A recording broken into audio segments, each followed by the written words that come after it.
Welcome, everybody. It is the Paul Rodriguez Show, back at it at Studio 44. Lots of news, lots of big activity over the weekend. Producer James in the building. Happy Mother's Day to everybody out there. Just real quick, rest in peace, Jake Ellinger. Very sad news we found out last week. Lots have been going on since we took a little hiatus.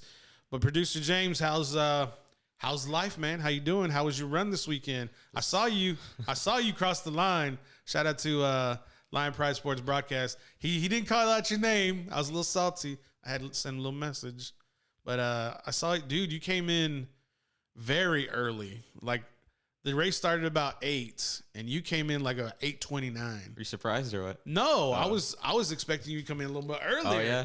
But you probably had a good pace. You looked like you were running strong. Yeah. I didn't have the training that I wanted. Just had some stuff going on, and so I started training like a week. Which Okay, look, for everybody who's watching this, he came in like third out of everybody, third or fourth. So you didn't do too shabby. I mean, you did pretty good for not training. Y'all hear that? He didn't train. Came in third or fourth. Well, I was second in my age group. Okay, but overall, I was 17. Were you 17? Yeah, overall. Maybe there were some people that came in before I tuned in because I switched over about 8:17, 8:18.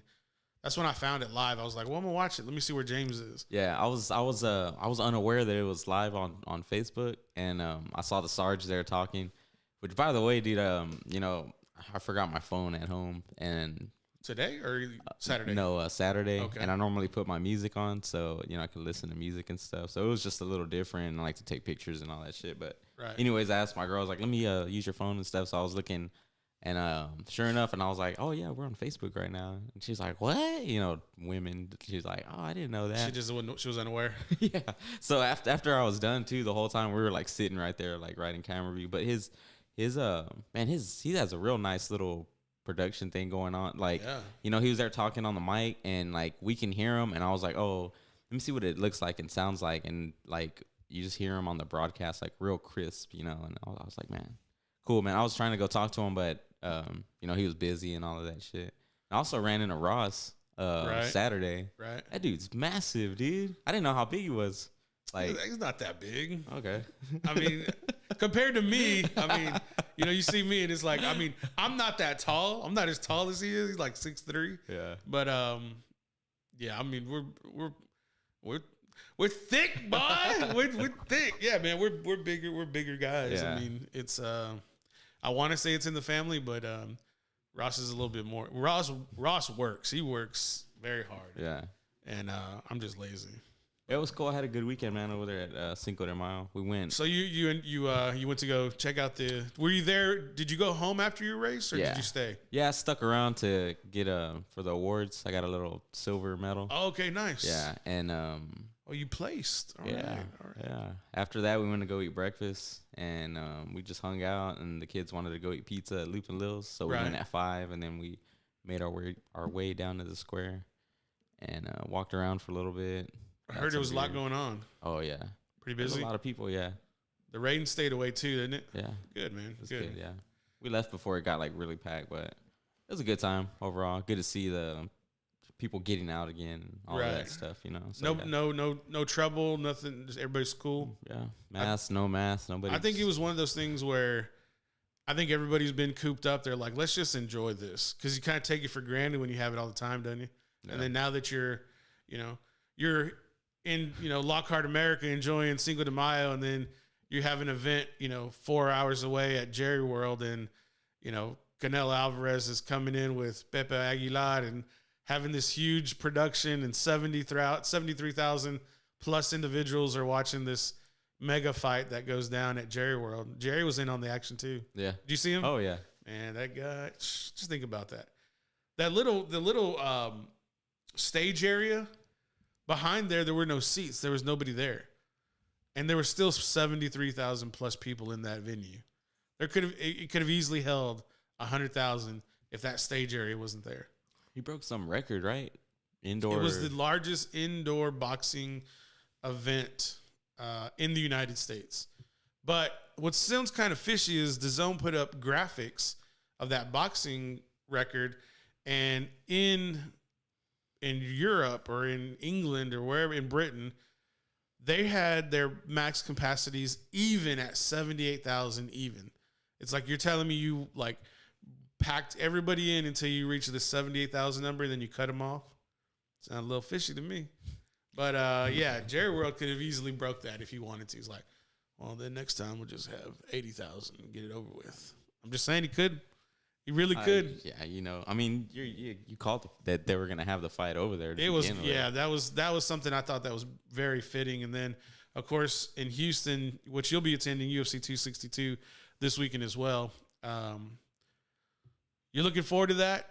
Yeah, I mean, I know you want Nate. I know you wanted Nate to get in there, possibly get another Diaz in there, but I think this is gonna be good, man. Yeah. Get away with the lady and with your lady, and you know, you got to get just recharge. You know, get time away. Yeah. What are you looking forward to about that fight? The main event, Michael Chandler and Oliveira, Charles Oliveira. Yeah, should be good. Did you see the fight preview drop on UFC? Oh, what is it? Countdown, I think. Countdown it is. dropped I haven't last seen night. it yet. I watched. I gotta hype my girl. I every pay per view I gotta like spend time to hype her up. Really? So by the time fight night comes, she's into it. Just get gassed gotta all build the that way up. storyline, you know, like this guy this and this guy that. So of course Michael Chandler's story is coming over from Bellator, regarded as one of the best lightweights in the world. But you know, you're not nobody until you prove yourself in the UFC octagon. So that's what he's The prove it grounds. Yeah. Yeah. He won his last fight knockout in the first round, I believe, which wasn't too long ago. Right. Well, he was on deck for that. I think he was on deck for the Masvidal Usman fight originally when he was in Dubai. He was on deck to like a like if Masvidal couldn't make the weight, he was going to be like back. He was going to be the guy to replace him. But to be that regarded, that highly regarded, for him to just jump in the UFC with one fight and then okay, it's a title shot, because he obviously was like destroying people in Bellator, and then to come over here, he's just destroying people. One punch knockouts, just drop you, walk off. Yeah. You know, there's one punch knockout drop off this past Saturday night. Thoughts on Canelo's vicious knockout of BJS, Billy Joe Saunders? I mean, really, like, what have you ever seen? You watched this fight. Yeah. Have you ever seen? I've seen hematomas, which is just a big bruise. I've seen a person's forehead swell worse than Joanna's in the UFC. I've seen, like, her forehead was swollen. I've seen a bubble. What do they call that? It's some kind of swelling. I've heard that before though. Yeah, the hematoma is just a big bruise, but the swelling is different because there's fluid there's pressure going into this area of the body that's expanding and stretching the skin. But I've seen a boxer literally have a bubble on his forehead. Do you think when, like, for Joanna, like, you know, of course the cameras were on her and all of that because people are going to be like, oh, and of course ESPN, you know, freaking made just a post about it. You have to sell that. Yeah, okay. You have to sell that. But for Canelo and Saunders, all the nonsense leading up to the fight, when I say nonsense, I mean the shit talking. With all the shit talking that the gypsies were doing, which Billy Joe Saunders and his family, they're gypsies. Hell, they had the Gypsy King in their corner with Tyson Fury. With them being so animated and so borderline disrespectful, I think it was just gamesmanship. But for them to camp out in the hotel of Canelo's hotel, in the lobby, camping out, waiting for him to come in with his entire entourage, and for them to be some sort of verbal exchange, I think that's just a little petty. I know they're trying to play mind games, but I mean, let the man go about his business. And then there was a lot of rumors that they were being very disparaging to the Mexican media, which I never saw that, I never heard that, but I think that was a lot of bad form on their end if it was true, allegedly. But apparently Eddie Reynoso was losing his cool because that's the trainer for Canelo. But Canelo was able to keep his mind cool, go about his business, and he may have ended Billy Joe Saunders' career when you breaking your orbital bone. Do you know what that means? Yeah, I mean, pretty much what holds your freaking eye in place. So if you touch your eyebrow and you go around your eyeball, there's a very firm piece. So the piece on the right side of Billy Joe Saunders, when you get past your eyebrow, when you start to come down, that is literally what broke off of his skull. His skull was literally broken. That's from that uppercut, right? Man, and that's the thing about it is that the uppercut that he threw, Eddie Reynoso in the break, 7-8, Eddie Reynoso's like giving instructions to Canelo to do a punch a certain way, and it was an adjustment. And as soon as and you can hear Canelo ask him, he's like, in Spanish, he goes like this or like this, and they kind of do the different body movement. And Eddie Reynoso said like, no, do it like this. And I think that was the adjustment that caused that uppercut. So whenever BJS, Billy Joe Saunders, whenever he would like try to avoid that right hook or that overhand right to Canelo, he would push his face down and away towards Canelo's left hand.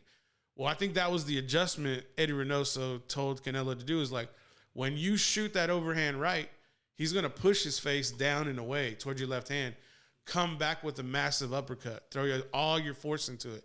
So you have the force of Billy Joe Saunders' face going low and away towards Canelo's left glove, and Canelo's putting all of his might and strength and ferociousness into that left uppercut towards, probably towards the body, but it was going to intersect with his face. And that was night. When Canelo started like pumping his fist in the air, which he never does, I was like, oh shit, something's not right. And then when he started waving the crowd even more, and Billy Joe Saunders is like trying to run away, I was like, this is not good. Yeah. Because every time BJS would get shot, would get hit in the head, or get a big body blow with a power punch, he would instantly tie up Canelo. Instantly. I'm like, why does he keep tying him up? So it either hurts him or he's trying to like catch his breath. It's one of the two. Either way, it's not good. He's trying to recover. Yeah. And then for, the 8th round, which we talked about that. You and I both talked about this fight's going to end in the 8th, 9th, or 10th round. And I think you said the 8th. But we got that. We have that. Did we get that clip put together yet? No, not yet. Okay, I think we're going to get that done. Yeah. And, but yeah, man, to have that big of a fight, that magnitude in Dallas, I think we're coming out of a pandemic. We're having 73,000 people in one venue, 40,000 at an open air stadium a month before. I think we're coming out of it. I think we're on the back. We're on the back three. I got in a golfing term. I got a email from the Toyota Center that they're gonna be sending. I got an email that they're gonna be sending out emails before the event this weekend. So they want your passport, your vaccination passport. I hope not, because I don't have one. No, they want you to. I'm a survivor. Yeah, right. I got the antibodies. I'm immune. You got to fill out some questionnaire and all of that, and you have to sign it and whatnot. I guess probably like a release form. Yeah, a COVID release form, something like that. Basically, like if you get sick, you can't sue us. That's what it sounds like to me. Yeah. They didn't make you do that when you bought your tickets? They didn't have that kind of protocol? Mm-mm. I bet you on the tickets it says you may be at risk. It says, so some changes that they're making is it's all paperless tickets. It's all like digital. Also, there's no money. They're not accepting, not money, but cash. They're not accepting cash. It's all cards. They're going crypto? A little hold action maybe going on? A little crypto? Okay. So I was. So what do you mean? What do you mean no cash? Like cards or? So you can pay with your credit. You can pay with a card. Yes. Okay. Basically, they're trying to they're trying to mitigate paper transfer, any kind of passing of anything towards another person. And then it says to wear your mask at all times unless you're eating or drinking. Nobody doing that bullshit, man. What if you're eating or drinking the whole time? You're welcome to do it. Yeah. But when I looked at Jerry World, I saw people who were close to the ring. I saw like a couple. I saw a few masks. But then I look at everybody else drinking, waving Mexican flags, waving a British flag. Ain't nobody wearing no mask. When we were in Florida, not when we were in Florida, but when UFC was in Florida, I saw a couple masks. But I saw a lot of people drinking. I saw a lot of people laughing. Most people probably not going to wear masks. Most. I'll make sure to take some videos. Hey, man, by all means, though, like, if you want to wear a mask, that's your God-given right to wear one. Fine. Nobody's going to look at you funny. But if you don't wear a mask, I don't think anybody's going to, like, dog you for not wearing it. Not in this state. Yeah. Not in Texas. Good old Texas. All right, guys, 22 minutes after the hour. I was exceptionally excited for Canelo to have that victory. Caleb Plant should be next. Yes, he says. Eddie Hearn, get that done. Oh, De La Hoya the Triller? Dude. Is that why he was acting the ass at Triller? Could that have been what it was? They got him all hopped up on booze. But he had that training video come out. I sent it to y'all. Yeah. He does not look unfit. You know what I'm saying? Yeah. I mean, I don't know. You think he fights in the first Golden Boy Triller event? You think he's on the card? Would be smart. I mean, it would be smart. It would be smart. Yeah. For him to be on there. Canelo's gonna buy DAZN. I'm saying it right now. I told Papa Romeo, I go, I wouldn't be surprised if Canelo buys DAZN from whoever owns it, and that's his promotion. Because he's sure getting pretty comfortable. I think he pretty much like ran Canelo. I mean, I think he ran Oscar out. That's what it's looking like to me. What's that name, dude? DAZN. Do you think he would change it, or just? I mean, it's already a familiar. Brand. Yeah, it's a brand. Yeah, and I'm sure they're making. If they were able to sign him to a $350 million contract, I don't think they're hurting for money. And you got to remember too, Canelo is going to bring in his own assets. And just think about let's say Canelo buys a portion of DAZN at 32. He's only 30, and he said he's going to fight till he's 37. He'll easily be a billionaire before he retires, in my opinion. So good. He is so good. He's got. Do you think he's the pound for pound champ? No doubt. Terrence Crawford has an argument. True. I think he's better than Terrence Crawford. I mean, you bet against. It's just not smart. It's not smart. It is not smart. You're 100% right. It is not smart. But who's going to beat him? Caleb Plant is not beating Canelo Alvarez unless Canelo gets hurt in the fight by like a non-punch from Caleb Plant. Like if he plants wrong and twists his ankle, or if he plants wrong and tears his knee. That's what I mean by an injury. But there will be no violence enacted on Canelo to where he is hurt. It just won't happen. Who would win? Now Mayweather or Canelo? Now? Yeah. How old is Mayweather? He's like 40. No. Oh. If this is Canelo's prime, what age would Mayweather be in his prime?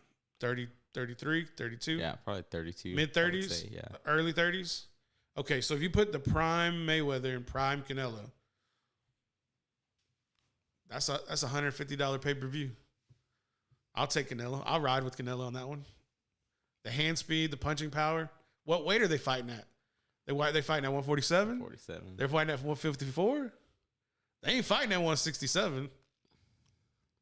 No, Canelo would murder Mayweather at 167. It just ain't gonna happen. What if Canelo took his hat? You better have some hats on deck to sell, Jack. That's all I gotta say. All right, guys, let's take a break real quick. When we come back, we'll get a little bit more of a football sports talk. Oh, Tim Tebow coming back apparently. All right, we'll be back. Tim Tebow.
We are back. It is the Paul Rodriguez Show coming out of Studio 44.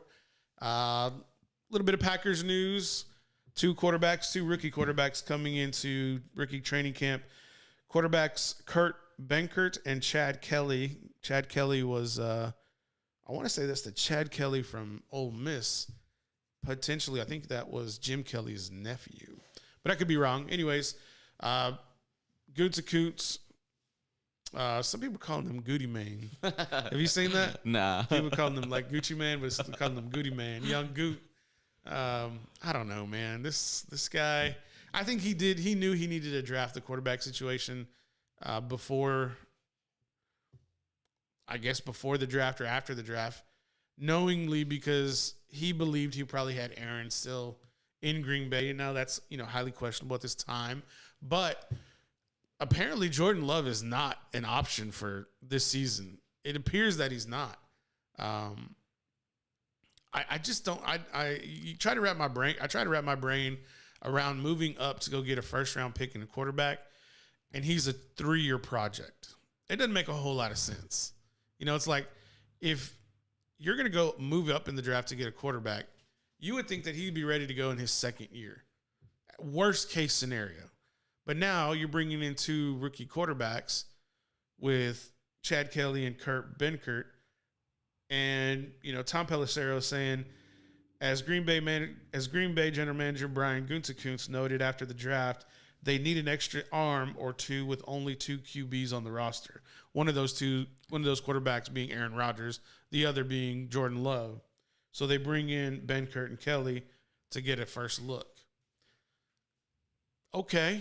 I mean, so you're telling me that you have no dependability on Aaron Love or Jordan Love, and you're going to potentially carry 3 quarterbacks, because one of these 2 are going to beat each other out. Benkert or Kelly are going to win. One of them is going to win, and one of them is probably going to be on the practice squad. We already saw what Aaron did to Jordan Love last year, sent him to 3rd string. You know what I mean? Jordan Love wasn't even good enough to be the backup. He was 3rd string quarterback. So you're telling me one of these rookies are going to be better than Jordan Love? That's what it sounds like to me. I just don't understand how the development is going to take 3 years to get a first-round quarterback in the top 20 of overall picks to be competitive in 3 years. He should have been competitive year 1. Yeah. He should have been able to challenge Aaron for his job, which Aaron probably thought he was going to. And he's like, I need to ball the hell out, which he did. MVP season. Back-to-back NFC champion or NFC games. Did what he needed to do. Can we rewind a couple of days? Rewind to what day? Good old Shefty. A lot of people throwing shade at Schefter. Yeah. A lot of people not too happy with Adam Schefter. Yeah. But in Adam Schefter's defense, he did say it on his podcast, and he did say it on NFL Live, which is true. I went back to go find it. He did say it on his podcast. He said, I don't have any sources. I'm just breaking the news. Now, he did it for the clout, no doubt. Did it for the clout. Did it piss off Green Bay fans? Hell yes. Did it piss off Aaron Rodgers fans? No doubt. What about Aaron Rodgers himself? Think it pissed him off? No, because it wasn't new information. This has been going on for probably almost a decade. More than a decade. It took Aaron Rodgers to get the management to kick Mike McCarthy out because he was running a system from 1980. Now, if it may work for a quarterback who's not to the elite level like Aaron Rodgers is, who probably has an extremely elite high football IQ, Mike McCarthy is going to work for Dak Prescott. It's going to work because Dak is just not as experienced as Aaron yet. But with Aaron going into his 17th year, when did they get rid of Brett Favre? In his 16th year. Aaron has had 16 years, par for the course for the Green Bay Packers. Now, getting back to Adam Schefter, what were your thoughts? I wanted to lay out my thoughts so I can let you have your time to go ahead and voice what you are feeling and interpreting from the news dropping about Aaron Rodgers being disgruntled on the morning of the NFL draft. Let me clear my throat. So, I mean, you're going to, you have no sources, right? Well, so first of all, why is this the first time? Okay, the first time for us hearing about it, like me that don't listen to Shefty's podcast or, why is this the first time that we're hearing that there was, because it said what did it say? Those close to Aaron Rodgers is what the news broke, right? That one day? The tweet said that per NFL and team sources, which is not true. He didn't lie. What he said was per NFL and team sources. You know what an NFL source is? A trainer, an equipment guy or gal, whatever. Somebody on the payroll for an NFL team. You know what? And the same thing can be applied to the Green Bay Packers. It could be the bald boy. That's a source. They're on the team or they're on the payroll. That's an NFL source. It was just, it was just to me. The other half too, all this information has been known. The Packers apparently do not build relationships with their star players, evidently. And this has been going on for multiple years. That's why he said, per team sources, this source could have been 8 years ago. It could have been 8 months ago. That's why he can frame it that way. Now, He didn't have any sources that Aaron wanted out, but Aaron does want out. He didn't have any sources that the Packers said that Aaron's wants out or doesn't want out. All he said was Aaron's not happy in Green Bay, which is true. He's not. No sources. He doesn't have any sources. But that's their job. That's what insiders' jobs are to do, is to create storylines. I just think it's personally, I think it's shitty that it's draft day. You know what I'm saying?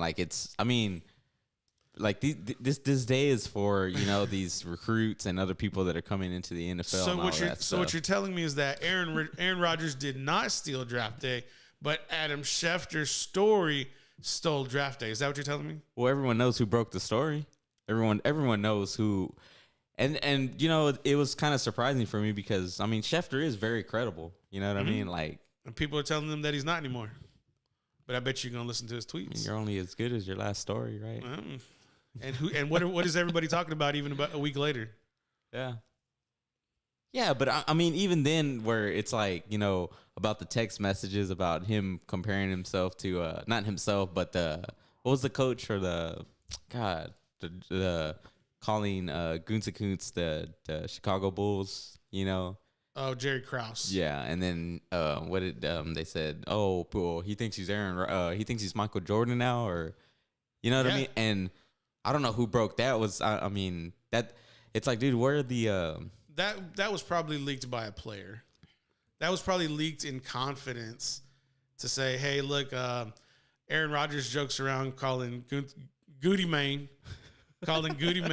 Jerry Krause. But I don't think Aaron Rodgers' intent was to be compared to Michael Jordan. He was just listen, Brian Gutekunst was trained this way. He doesn't have a vendetta against Aaron Rodgers. It's the way he conducts business. This is just the way he was trained to do business. Apparently we're learning it's the Packer way. Look, that's the way the GM before Gutekunst handled Brett Favre, and this is the way Brian Gutekunst is handling Aaron Rodgers. Apparently the quarterback, the head coach with LaFleur, he is not, it appears he's not in line with the way Brian Gutekunst is handling his business. And this brings up another good point. When we all were shaking our heads or scratching our heads when LaFleur took the ball out of Aaron Rodgers' hands on that fourth and goal. Why didn't Aaron Rodgers just say, nope, stay on the field. I'm staying on the field. I'm going to do this. Just override him. Right. Why didn't he do that? Well, now it seems to be that these people don't give a shit about my career. Why am I going to go out of my way to play for them and make them look good by saving the day? You think that's what it was? Honestly, it doesn't it's not out of the realm of possibility. True. If you really think about it, and hearing the text messages about Goody Mane getting compared to Jerry Krause. Do you think that's true? It is true. It that was true. Really? Yeah, that was true. Did some receipts come out? Text message?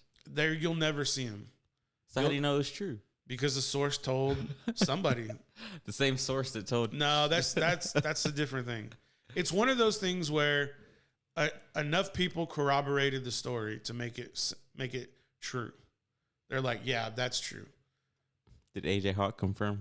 I don't know. I don't think AJ Hawk really cares, to be honest with you. He does. I don't think AJ likes being in the middle of it.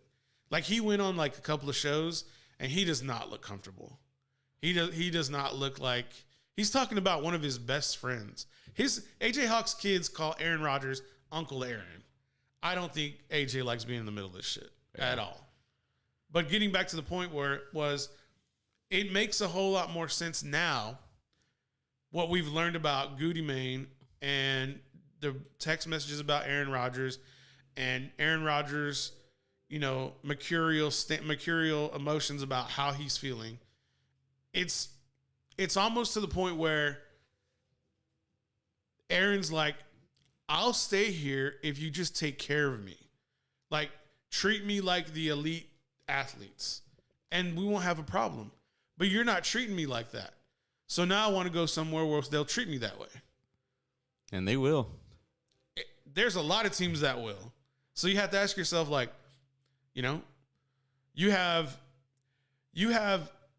Andy Dalton getting called by the GM to say, hey, Andy, we're going to take Justin Fields. You got Tom Brady getting called by Bruce Arians saying, hey, Tom, we're going to take the kid out of Florida, Kyle Trask. What'd they say? They should have called Andy Dalton to go pick up Justin Fields from the airport. That's bad. That's a bad move right there, Jack. But it's true. Yeah. I mean, more information coming out. You want to talk about lowly quarterbacks? Nick Foles, he's on the roster for the Bears. Nobody will even take Nick Foles' contract. Nobody wants. It's because his contract is so big. Nobody wants him. Bears were trying to get rid of him. Nobody wants his services. Are they stuck? Well, yeah, they're going to be stuck with his big-ass contract for sure. Unless they cut him and take the cap hit. But that's my point, is that there's no more – all the quarterback positions have been filled for 21. They're done. Nick Foles is probably going to land – he'll probably stay in Green Bay, or he'll get cut and they'll take the hit probably after June 1st. Who? What do you mean who? You said Nick Foles will stay in Green Bay? I'm sorry, Nick Foles will probably get cut by the Bears. Okay. Maybe he lands in Green Bay if Aaron goes somewhere else. If a trade doesn't get done. Listen, let's get back to Aaron. Do I think Aaron has a possibility of staying in Green Bay? Larger than the 5% that Rob Demoski talked about last week? Yes. If you just take care of the player. Just take care of him. You got Moncrief coming back. He's not an elite receiver, but he's another big body. If you can find a way to get another high-level receiver that's an all-pro or a pro bowler, if you could find someone to go get him and put them on the roster, either in the slot or across from I can't even think of the receiver's name anymore. Devontae Adams. If they could just go get somebody on the other side, I think that would be very helpful for Aaron. But if you continue to not get the deal done, go out of your way, Aaron will just probably not play. He's like, well, I'm just not going to play. I'll sit out, I'll retire, and then I'll unretire, and I'll be a free agent, and whoever the highest bidder is, I'll go play for them. It had Carson or what's his name did it? Carson Palmer did it. When sat on the couch for a few years. For 1 year. 1 year? 1 year set out. All right. When got signed by the Arizona Cardinals and had a hell of a year, right? I think that's when he sat out. Oh, okay. Yeah, he sat out and got picked up by Arizona. Yeah, that's right. Now, talking about the Green Bay way, how Packers let go. Is that what it's called, the Green Bay way? Well, that's what you dubbed it. Packers way. Oh, okay, the Packers way. Well, Green Bay way, right? Green Bay way. Hey, way. I hate that word. Yeah, me too. Don't you think you would want to just like, milk your quarterback, your Hall of Fame quarterback for like all he's worth? Maybe that's what they believe they've already done. Yeah, that's what I was gonna ask. Yeah. Like, so they think that is, I mean, he is in the latter days of his career. Oh, bullshit. You think so? Bullshit. The way this game has changed in the past 5 years, it is highly favoring offensive players. It highly favors high-end quarterbacks. Here's the other thing.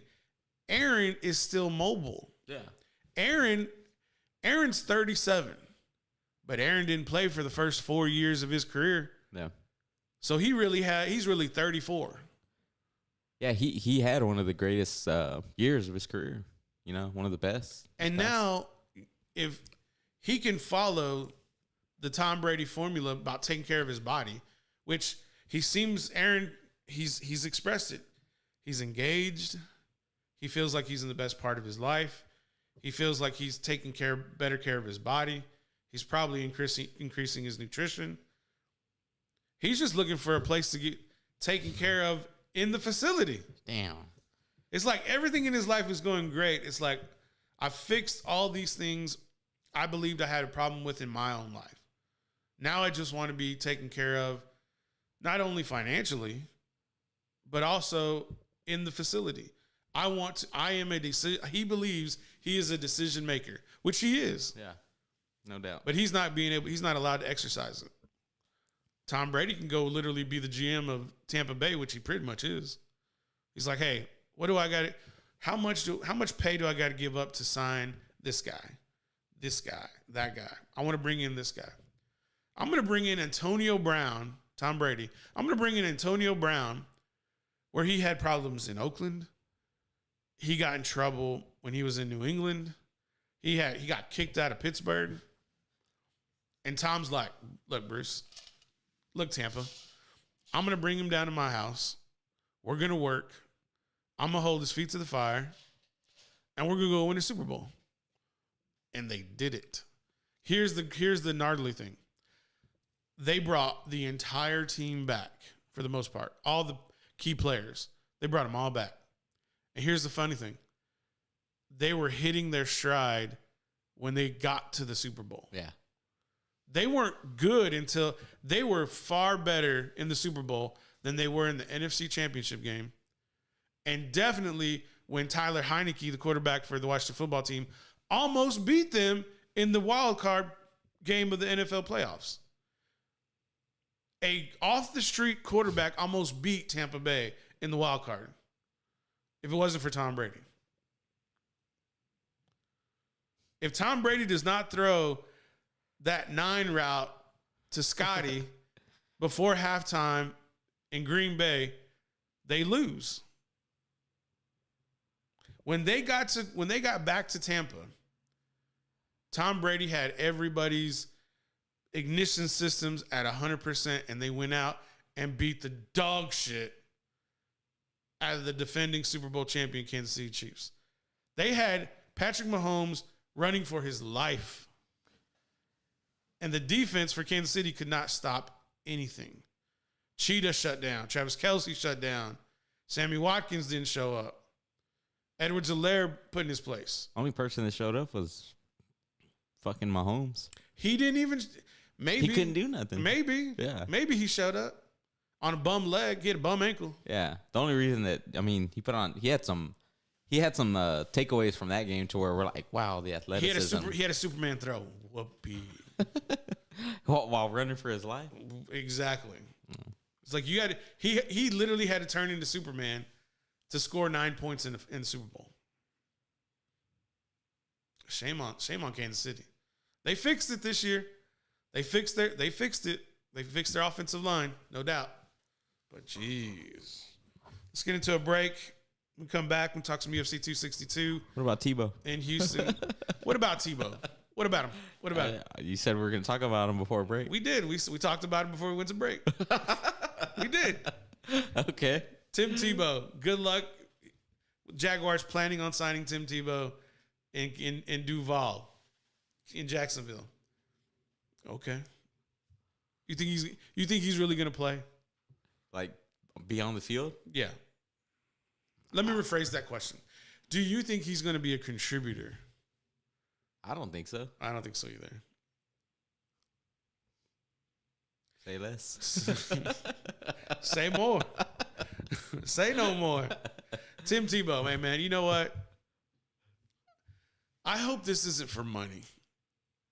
I really hope it's not. He just ended his baseball career in the minor leagues. I'm pretty sure. I hope this is more of a mentorship for Trevor Lawrence.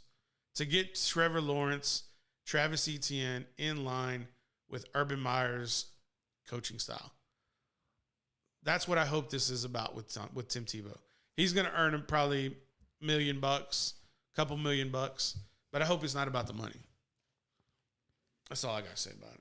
Well, I know what it's not about. It's not about what you know. It's about who you know, right? No. It's about who knows you. True. But yeah, you're close. You're real close. That's something, shout out to Derek Long. That's something he taught me. He was a state championship winning head coach for Westlake years ago. He told me, he goes, Paul, look. He goes, you can know everything about everything in football. He goes, you can know all the best people in the world. It don't mean anything. The only thing that matters is who knows you. No matter what you know, and it don't matter who you know. All that matters is who knows you. But it's good to know people, yeah. But it's better if those people know you and want you to go work for them or that makes sense. Work with them. You know what I'm saying? Yeah.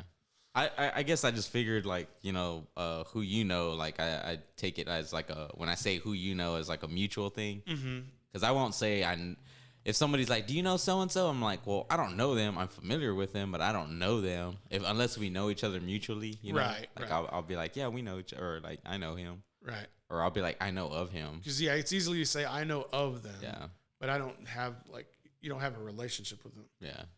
Because then they're going to be like, oh, yeah. You know, hook me up. Producer James said he knows you. Who? Yeah, for real. The Who show? Ooh. Hooty-hoo. All right, y'all, let's get to break. When we come back, 262.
Welcome back, everybody. It is the Paul Rodriguez Show. I never said the date. It is May 10th, 2021. You got a little alfalfa. Just make sure you don't look down too much. You're good right there. That's why I wear a hat, man, because I have a gnarly cowlick. If like my hair's still relatively short right now, but when it gets a little longer, that cowlick will just be like sticking straight up in there. What's the longest you've ever had your hair? Wow. Probably when I was 19 or 20, I had it like neck length, like about to my neck. I had it very, who's an actor? Brad Pitt, very bad Brad Pitt-ish. You know, Aaron Rodgers, very like how Aaron has his hair. Tell me you look like Brad Pitt? No, I'm far from it. Well, maybe back then I did, but no, not now. God, no. Yeah, so probably about that length. And then, because before, man, I used to just get like, ball fade with a one guard on top, a zero on the sides and back. Well, I balled them back then. Yeah, that's what I used to do until recently. And then when I got to about 25, I had to like go into the real world. And so I got I would get finger length on top, and then I would get a fade, finger length on top, and then I'll get a two in the sides and the back. And that's what I've been rocking with until I turned 30. And then when I turned 30, I would let it get to about probably 4 or 5 inches on top. And then I would fade that into the sides and back with the two. So that's about what I've been working with for a while. Nice. And then when the pandemic hit, I just didn't get a cut.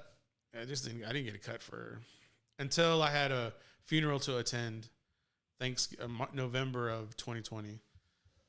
I cut the beard off and went down to a 4. Now we're getting a little bit of growth back. I still don't have quite a handful yet. I got probably about 3 fingers. 2 fingers and a thumb. I should probably say 2 fingers and a thumb. What are we talking about here?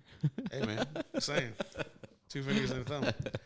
And but yeah, man, I had to like cut the hair on top. I just went buzz cut. You know, gotta do what I gotta do. Yeah, I like that ball fade. Because you just wake up and you're ready to go. You don't gotta do anything. Yeah, so now but I really had that because when I played football, I hated like messing with hair, and all the bros, they were like gel and product, and I'm like, man, screw that noise. Money costs money, number one. Then 2, you gotta like wash the gel out of your hair before practice, because if you don't, it's gonna run into your eyes. I'm like, I can't see. It's like, yeah, dumbass, because rinse your hair out before you went to go practice. So when I grew my hair out, like it's grown out now. That's about as long as you go.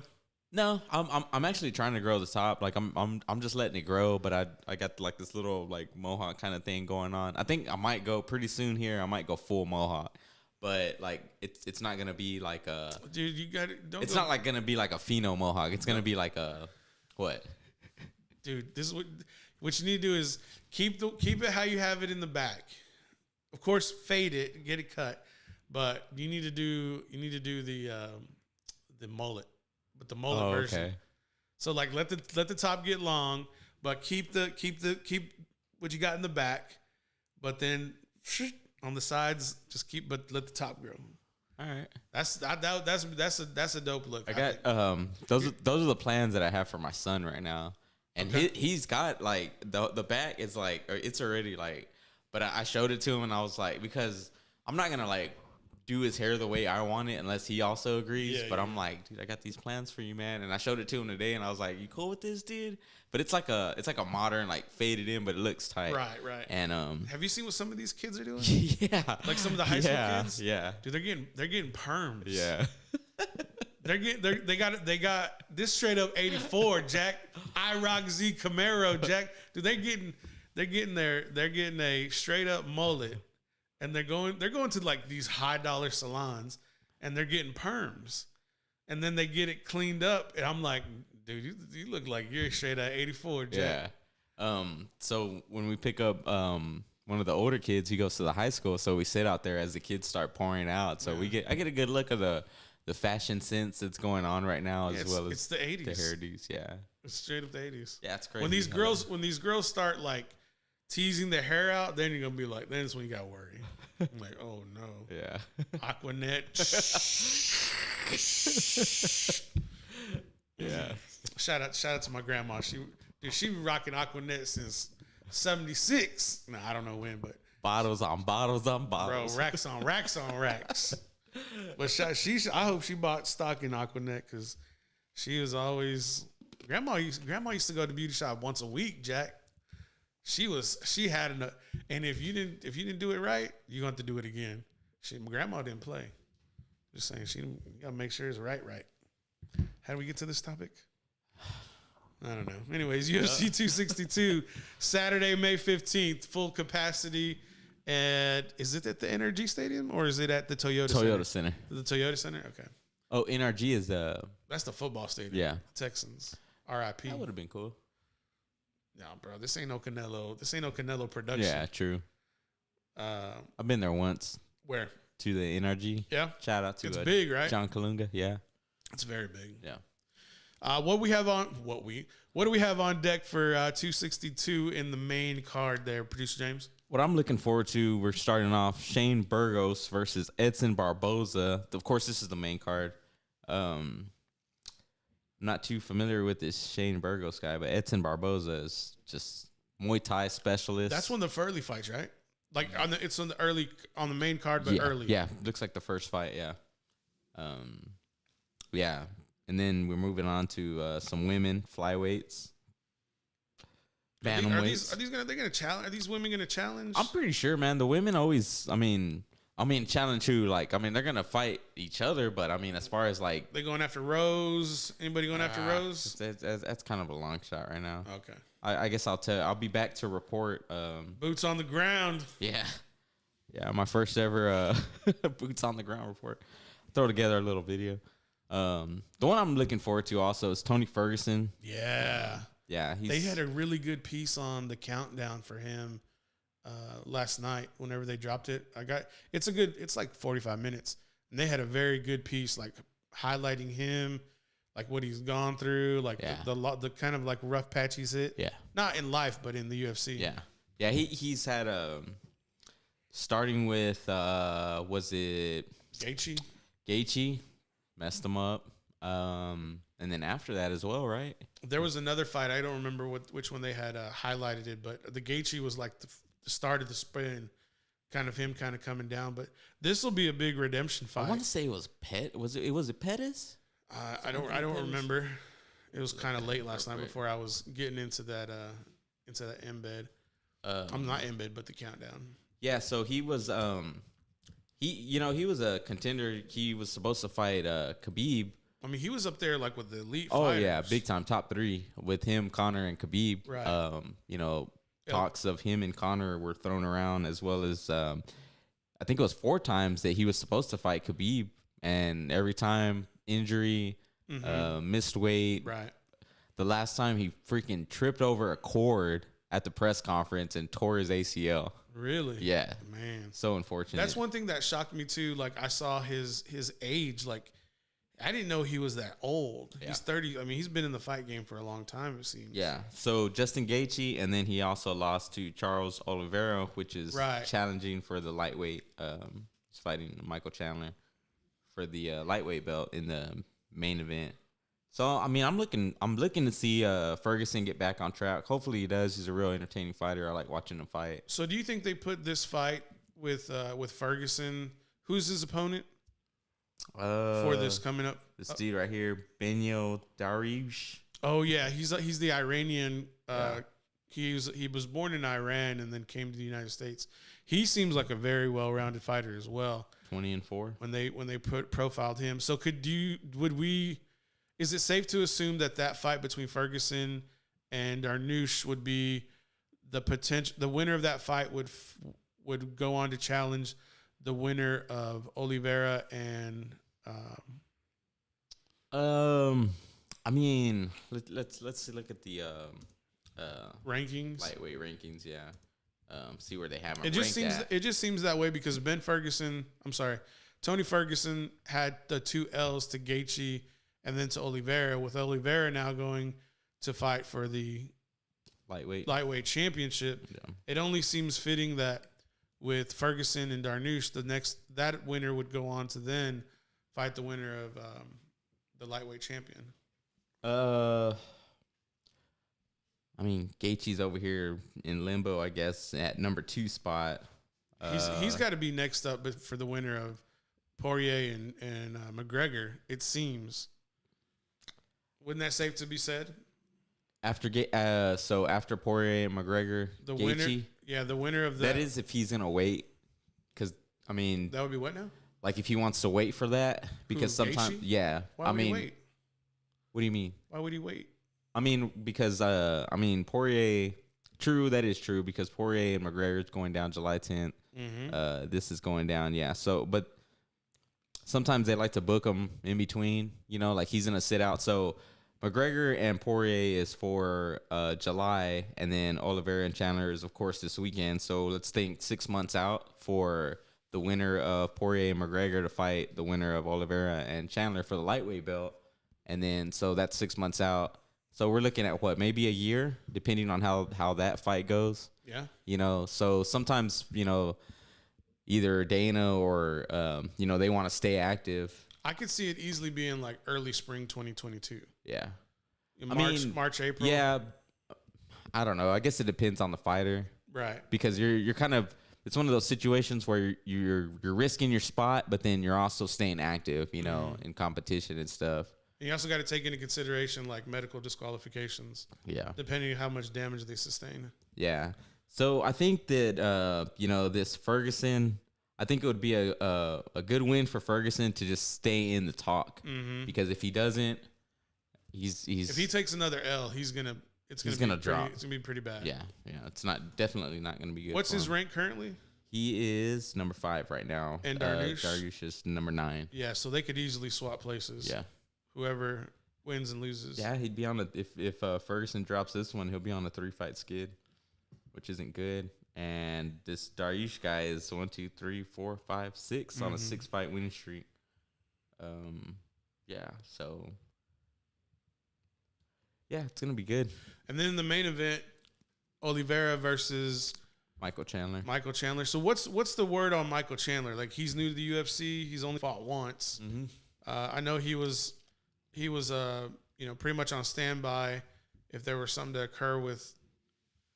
I think it was I can't remember who the title fight was, but he was on standby in Abu Dhabi just in case he needed to fill in the role. But with these 155ers, like, is this going to be? Do you think this is going to be a fight that goes to the ground, or with these two guys? Because Chandler can throw stand up. I mean, all the way. Do you think the 100% stand up all the way? Yeah. Even if Oliveira gets rocked to try to take it to the ground with his he's Brazilian, correct? Yeah. I mean, you don't see that happening if he gets rocked.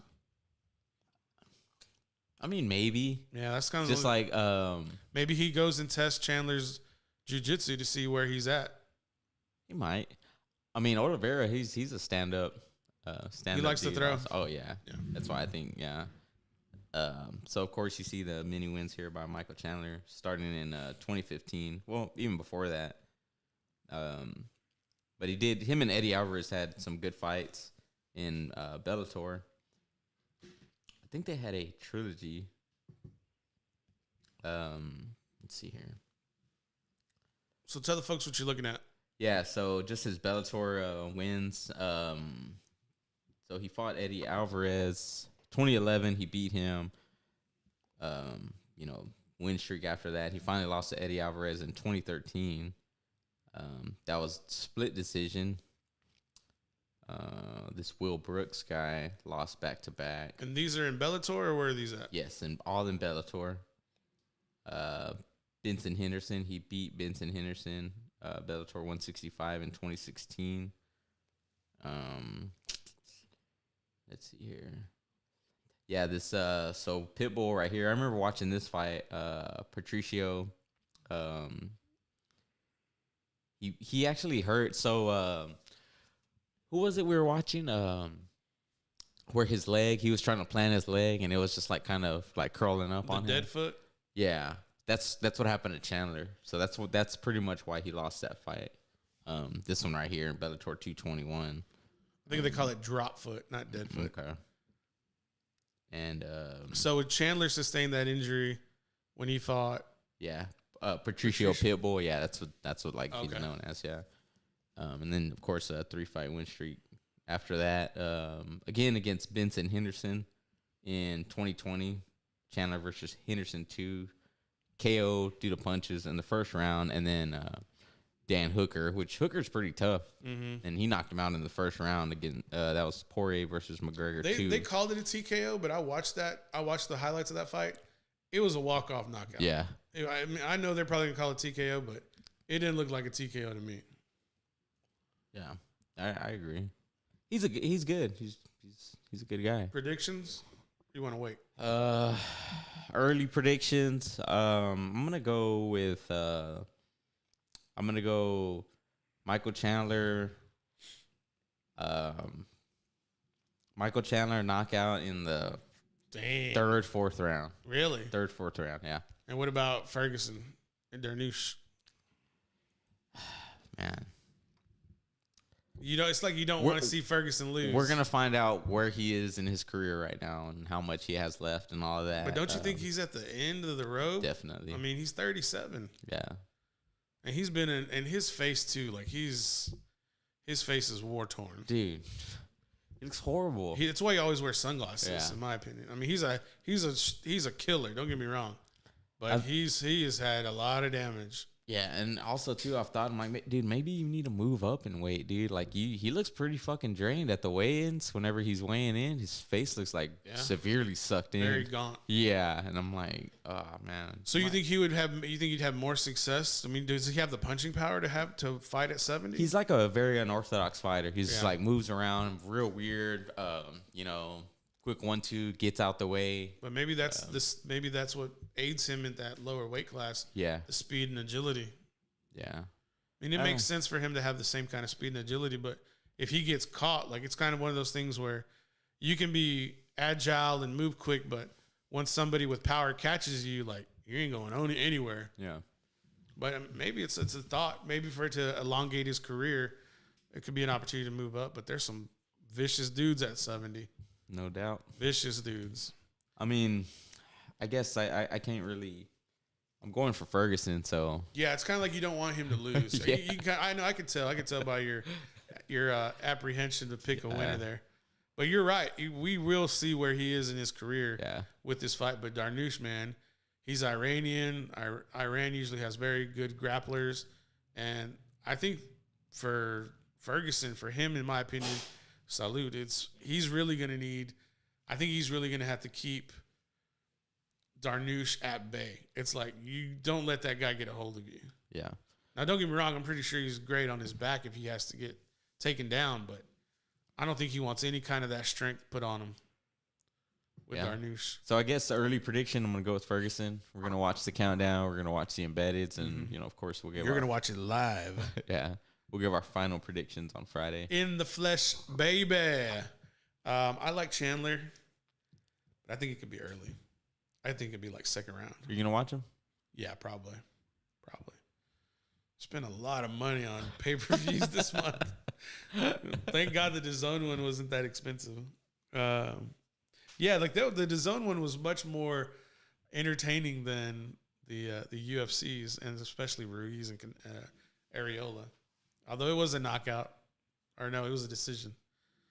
But, Dr. Dre. I'll never forget that, dude. Hey, I think there was a fight in the crowd at Canelo's fight, too. Oh, really? Yeah, I think there was a fight in there, too. It makes sense that there would be, doesn't it? It just makes sense that if you go to a fight, you probably train, and there's probably other people who train, and you're drinking, and they're drinking, and you're sauced up, and they're sauced up, and, you got your bravado, they got their bravado, and the machismo goes, and I'm sure a little Spanish gets thrown around, and little words get exchanged, and before you know it, it's chingazos. Yeah. Yeah, I think you hit it on the money. Going to like our first UFC fight, there, everyone's pretty pumped. I mean, there's fighting going on in the atmosphere. There's got to be high testosterone, just literally in the ethos. Just like it is just nothing but pure aggression. Thank God nobody's wearing those damn affliction shirts anymore. What's up, bro? Yeah. What's up, bro? I'm like, dude, shut the fuck out. Okay. Fucking no neck.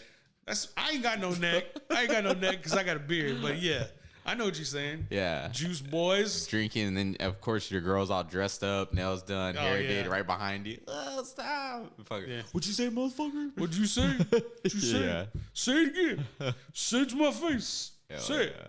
Do it.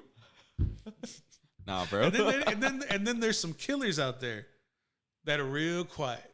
Yeah. They don't talk no shit. Nah, we're good, man. We're good. Like, you better right. That's right. We're good. That's right. And then they don't know that dude take your soul. Like, dude, this dude would take your soul. Like, have you heard this story? There was a party, and this was like when Brian Urlacher was like at his height. You know Brian Urlacher? Oh, yeah. Chicago Bears? Okay.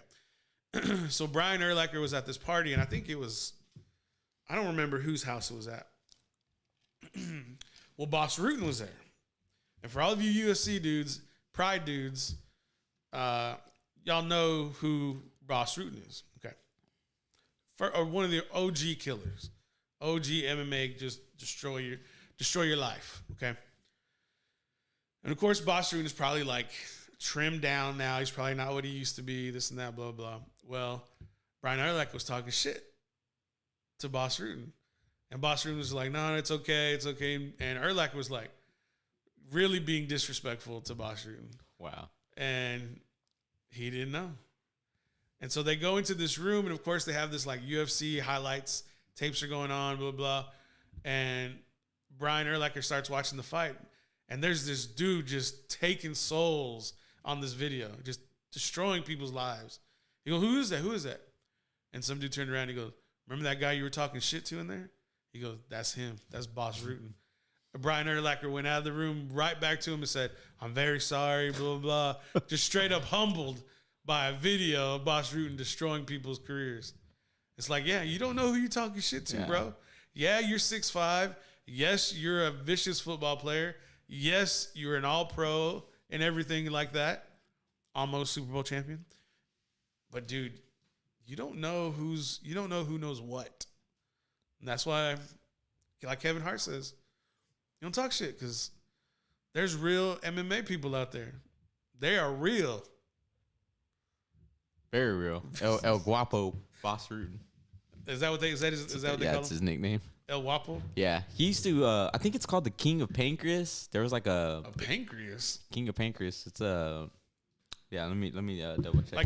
Like your pancreas, like organ? Yeah, I think so.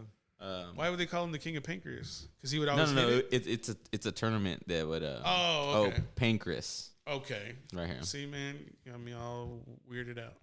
So yeah, right here. It's a mixed martial no, that's not it. Anyways, they used to have so right here, the first King of Pancreas open weight champion was Kim Shamrock, who had previous experience in the newborn UWF, and over the years, Funaki Suzuki held the title alongside other big names such as Bas Rutten, Frank Shamrock, and Guy Mezger. Dude, Frank Shamrock and Bas Rutten, they had some wars, man. So this is like pre-UFC? It's like they had like wrestling, but they didn't have like you could do open like palm strikes, and they used to. Oh, so this is like almost like literally street fighting. Yeah. Okay. Yeah. But they had some pretty good wars over there. Yeah. Just saying, Brian Urlacher.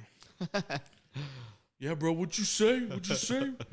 Like, if I was Bas Rutten, I would have been like, nah, fuck that. But remember his arm, he had that like atrophy. Yeah. Oh, he's gotten it worked out back. He's gotten it built up now. Yeah. I think he had like stem cell treatments. His neck was all fucked up, right? It's like infused, right? Yeah, his neck is literally like fused together, like just Batman. It's like a 24/7 kink. I'm Batman. Brian Urlacher, where is he? Where is he?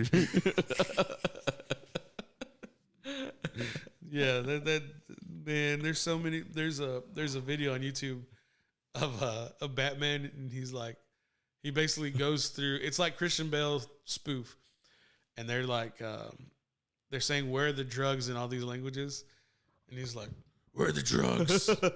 He's like, ¿Dónde están los drogos? The one in Spanish, I was like, oh my god, dude, that's hilarious. It's like, are you pooping or like what are you doing? You gotta have this much aggression in your voice. It's like, why don't you just breathe, bro? Take it easy. Yeah, Uncle Joey has it too. Speaking of breathing, Joey Diaz, like, get your inhaler, my guy. Jeez. Anyway, what's on tap for the week, man? this week, How's the giveaway going? It's PlayStation going. 5 giveaway. Yeah, it's going. We got a PlayStation 5 giveaway going. Dark Side of the Mic. Check us out on Facebook for details on how to enter. The deets. Yeah, it's going. It's Cool. going. I want to get it out of my house because I want to open it up and plug it in. Man, you better hope one of the boys doesn't just like get a wild hair and be like, well, it was sitting here. Nobody did anything with it. Because I'll get a wild hair. That's right. Yeah. We don't play that. Homie, don't play that. I open carry that belt at all times. That's right. Constitution don't carry that belt. Hell yeah. That's hilarious. All right, guys. 28 minutes after the second hour, 8:28. Anything you want to leave the people before we get out? Come back tomorrow. Yeah. And if you're not watching this live, come back live. You know what we need to do? We need to get an edit so we can play during the breaks of that little Nitro. Oh, okay. I watch it like every night. I was like, why did I ruin my life? I showed like 3 friends that this weekend. They were laughing. Did they subscribe? Hopefully. They better. They get those numbers up. You have these rookie numbers. Gotta pump them up. Yeah. All right, guys. I don't know. Tomorrow we'll be back. We'll see what the world has for us. Maybe we'll have breaking news out of Aaron Rodgers' camps. Maybe Goody Man gives them. What do you think it's going to take? To keep him? Yeah. Some respect. Of course. But this is America. Some respect on that man's name. But this is America, man. What's the contract got to look like? $100 million guaranteed is not going to do it. It's going to have to be like 130, 140 million guaranteed. All right, we'll talk. I think I'll sleep on it. I'll come back with a number tomorrow. I can't even say that. That's not how you say that. That's how I say it in my house. Oh my God, I'm butchering this language.